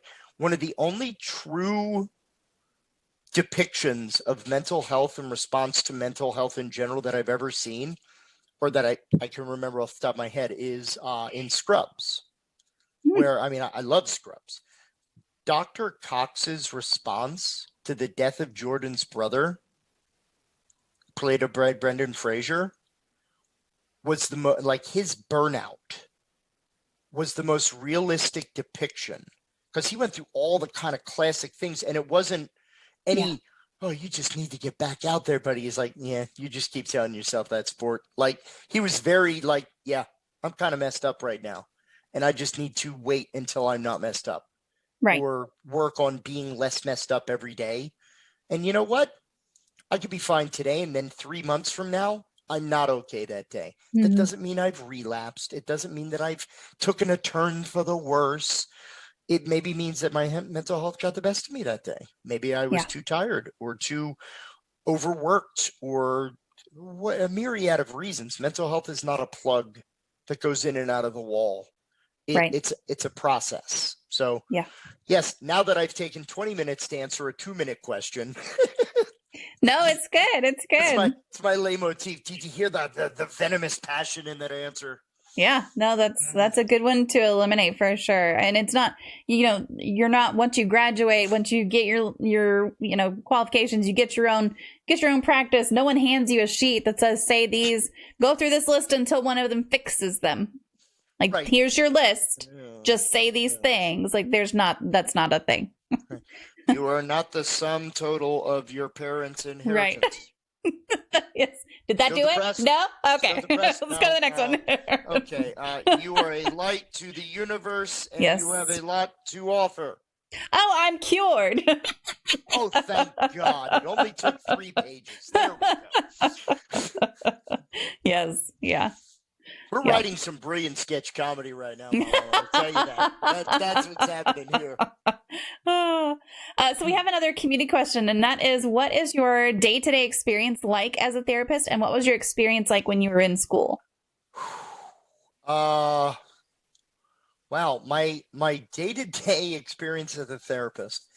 I would say it's a lot of planning and a lot of follow-up, to be honest. And maybe that's a part of the nature of the kind of work that I do, which is very, we're very much, okay, here's what we have, here's what we've set into place, like here's our plot, here's our challenge for this setting, here's the goal of what we'd like to accomplish, whether it's, someone becoming, developing more confidence or more self-advocacy or whatever.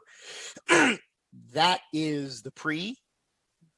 Then we run the session. It's about staying in the zone, running the session to make sure that it's not, like a traditional drag down kind of a tell me about your day. Blah, blah, blah. Right. And then it's the afterwards. So I'd say my day to day is a lot of processing and setting up, talking about and analyzing where to go from there. That's probably the best. It's really like a lot of calendar acrobatics as well. When am I meeting this person versus that person, and trying to, also as a business owner, I'm ED of Bodhana as well as one of the principal therapists. So with me, it's about getting contracts, setting up agreements. So there's a lot of ebb and flow. So I'm kind of part the handshake man, part the, pencil to my mouth. Very interesting. Yes. And then it's also, trying to be Matt Mercer at the same time, doing all this kind of weird. I would say school. If you're talking about like professional schooling, I would imagine. Yeah, I think so. It was really learning all the theory and all the why it should work. But I would say that most of my experience scholastically was probably not, except for a couple of really, really honest teachers and professors who kind of said, yeah, we're teaching you this great big thick book that's like 700 pages. We know y'all ain't go read it. But, at the heart of it, it's, does that person trust you? Do you have good advice? Not to give to that person. Do you have good advice that person can give themselves? So I've always acted like, one of the biggest things that school imparted to me that I carry with me to this day is what I call the echo principle. And so the echo principle is, I know that during group, I am going to say things that person's going to go, oh my God, thank you so much, Jack. That's amazing. And I'm just kind of sitting there going, uh-huh. And that's not because I'm dismissive. It's because I go, that's awesome. But I'm not there with you when you're at work arguing with your boss. I'm not with you when you get into a fight with your little brother or your little sister. I'm not there when you're tempted to make a bad choice. But what I hope and I think that, I offer the best of what I can within that session. And I know that I can only do as much as I feel that I can do. And it's not ultimately my responsibility to fix a person. That's a reality about therapists that a lot of people don't realize. My job is to provide the best course and support possible so that someday, and it could be 20 years from now, it could be 30 years from now, it could be tomorrow. I don't care when the hell it is. And I don't need to know about it because that's not my point. I don't do this to feel good about myself. I do this because I'm a good listener and I learned some things and I feel that I have a good rapport with people. That hopefully one of those things that I have said will echo to you in a moment of need that you can use. And this is I think the most important part that I learned from a lot of my professors without me having to be there, without me having to be the immediate go-to, because to me, that's when a person is truly better. When, again, you're not perfect, you're not cured, you're just better. You're better at handling a crisis. You're better at giving yourself that little extra oomph when you need it. You're a little better at going, yeah, mom, whatever. Or just being silent and going, I don't really need to answer back to this. I don't need to convince you about what I'm trying to tell you because it's I don't need that. I'm okay. So I would say that that's probably the biggest thing that I learned. during school. And that was a result not only of great professors during my education, but a lot of practitioners when I went out of education that were like, oh, you poor sweet boy, you want to change the world? Yeah, that's nice. Come here. Let me give you a hug in advance, because you're going to cry a lot as you learn that most of what you learned in school is, it's fly by the seat of your pants. You got a great idea, but that client's going to say something that's going to make you go, what? What? Where? Whoa. So yeah. Yep. Bite said, I like the analogy that the therapist just holds your mental stuff for you while you sort it out. That's my favorite. That is my favorite way to describe. So my absolute favorite way to describe therapy is that your therapist is there, like they put their hand out and they say, give it to me. Oh. And they just hold your shit and you sort it out and then they give it back to you. Yeah. Does that look okay? Does that look okay to you? I'm not moving anything. I can't. Right. I have to hold it. That is beautiful. Thank you so much for that, Bite. That is amazing. Yeah, I love that. Is absolutely perfect. That's because that's what therapy has always been for me. Like I'm just gonna verbal vomit at my therapist, and they're gonna repeat some of it back to me slightly differently, and maybe some of it will help, and some of it might not help, but some of it will. Yeah, my best, because even on my own journey to mental wellness, I've seen many therapists in my day. All the way since, I was on 120 milligrams of Ritalin when I was like 11, 12 years old. That was back in the heyday. I was on the Feingold diet and all this, but yeah, that whole thing is the therapists that I found the most beneficial weren't the ones who parroted. They're the ones that just like sat there and go, yeah, I think you're full of shit. Mm-hmm. Like, I think those were like, really? You're going to come here with that? Like, they're like, it's your dime, dude, whatever. Mm-hmm. And I was like, man, I love your style. Like, you know what I mean? So, I'm not quite that caustic unless the client wants me to be, and that. So, yeah, that's, yeah. Yeah. Well, if there's any other community Q&A, please just type into chat, put in the queue if you want to, and we'll address it. Other than that, I'll just say, Jack, if there's anything that we didn't cover that you want to throw out there about your work or upcoming stuff that you want to say, I'll just hand the mic over to you. Okay. I know I'm handing a lot of things over to you today. I didn't know there would be presents. I've got props now. I'm Jack Uri in the sky looking at the travel report on I-74. Is there even an I-74? I don't know. I don't know. I need a helicopter sound effect for that. Maybe yes. There's actually since you last had me on, there have been quite a couple of things that we've accelerated. If you go to our main website, we have upgraded our training program. We now, for professionals who want to use this in their practice or in their classroom, we offer 3 levels of training in theory of RPG application, creation of content, and we even have a 301 course, which is a 2-day class where you actually, with other professionals, design and run a therapeutic one-shot. So we're highly promoting our training program. We are also developing what we call our systemics program training. So we'll teach you about a system, create characters, run a sample. So we'll teach you a new game to add to your therapeutic tool set, as well as discussing various areas of how it can be utilized for therapy. We also have a wealth of webinars. We have paid webinar content, which is our professional webinar series focusing on RPG. One of my exciting parts is that part of those is our behind the screen episodes, where we talk to designers about how their game could be therapeutic. And we get to hear some of the nitty gritty from designers about how they came up with the design choices for their game. So, that's cool. We've talked to Eddie Webb about Pugmire, Shauna Germain about No Thank You Evil. We just finished a chat with Doug Lewandowski talking about the Kids on Bike series. And then we have free community content. This is something I wanted to kind of let everybody know. Is also on our website. There's community webinar content, which is free to the public. You can go to our website now and watch pre-recorded episodes. That's all focusing on board games and how to use board games in the home because we'll do a series that's, here's why resilience is important.